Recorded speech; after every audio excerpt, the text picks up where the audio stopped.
Ambassador Zethkar adjusted his ceremonial robes as the transport vessel descended through Earth's atmosphere. The blue marble below appeared serene, dotted with white clouds and vast oceans that sparkled in the system's yellow star. After 3 years of diplomatic exchanges, the Galactic Council had finally approved first contact protocols with these peculiar bipedal creatures called humans.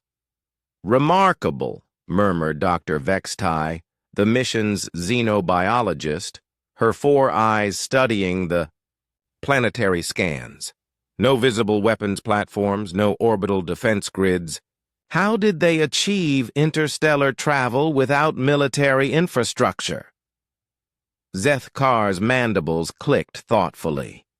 In his 2 centuries of diplomatic service, he had never encountered a species that reached the stars without first conquering their homeworld through superior firepower.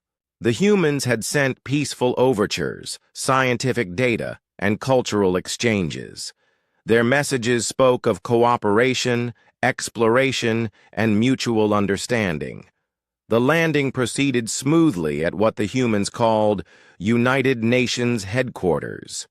Hundreds of these strange, soft-skinned beings gathered to witness the historic moment. They held colorful banners and made curious sounds with their vocal apparatus. Apparently, expressions of joy. Secretary General Maria Santos stepped forward, her small frame dwarfed by Zethkar's imposing 2-meter height. "Welcome to Earth, Ambassador. We're honored by your visit." The translation device rendered her words perfectly, though Zethkar noted the peculiar absence of any formal territorial claims or dominance displays typical of first contact scenarios.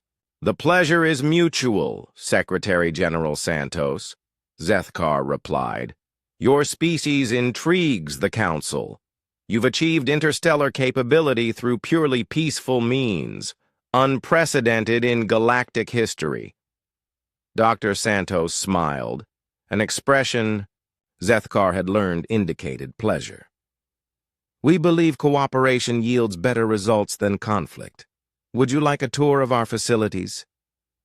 Over the following days, Zethkar and his team observed human society with growing bewilderment. They visited schools where children learned mathematics and literature instead of combat tactics. They toured hospitals dedicated to healing rather than weapons research. The humans showed them art galleries, concert halls, and laboratories focused on environmental restoration.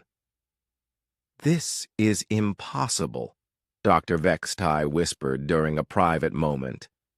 "Every species develops warfare as their primary evolutionary pressure. How did they survive their apex predator phase?"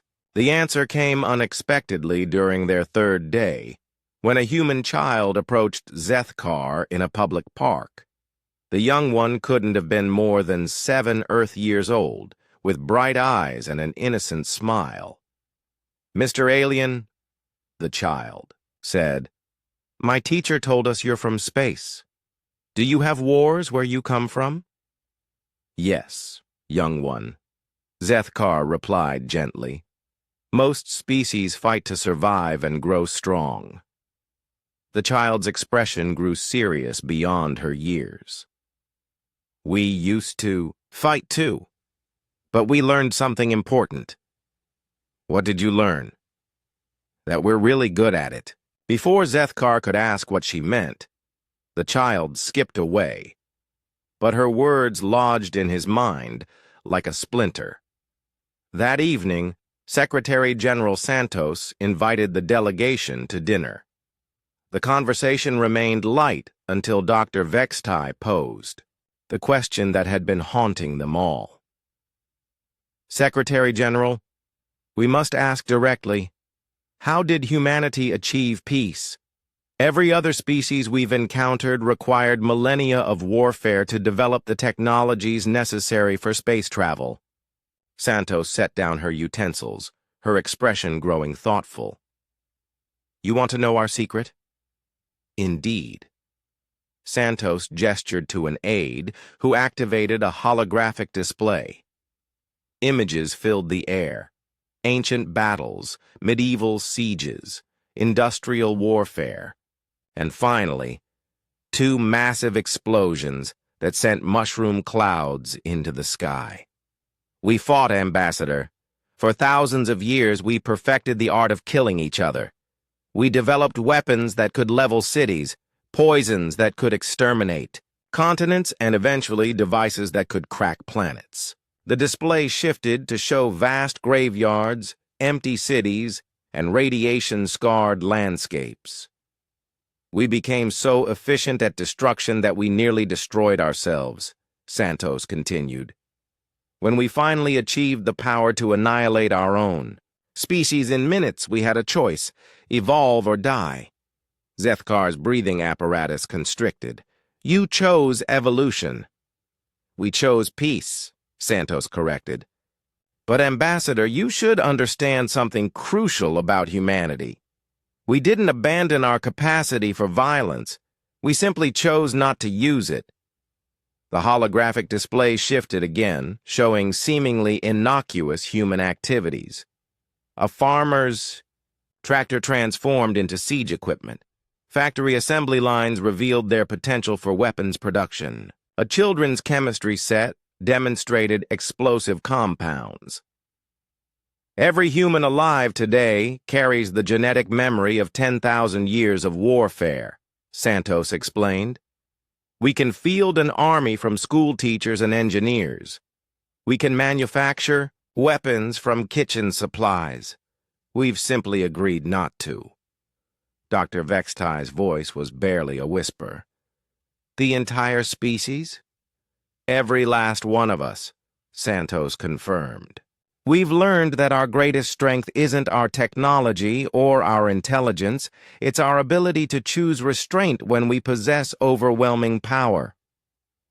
The room fell silent, except for the gentle hum of the building systems. Zethkar finally found his voice. "What happens if that restraint ever fails?" Santos met his gaze directly.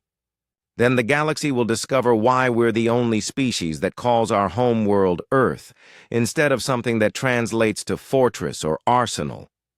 We named our planet after soil, Ambassador, because we understand that everything grows from what lies beneath the surface." As Zethkar's transport departed Earth 3 days later, he composed his report to the Galactic Council. His recommendation was simple: grant humanity immediate membership with full privileges, and pray they never had cause to remember what they'd chosen to forget.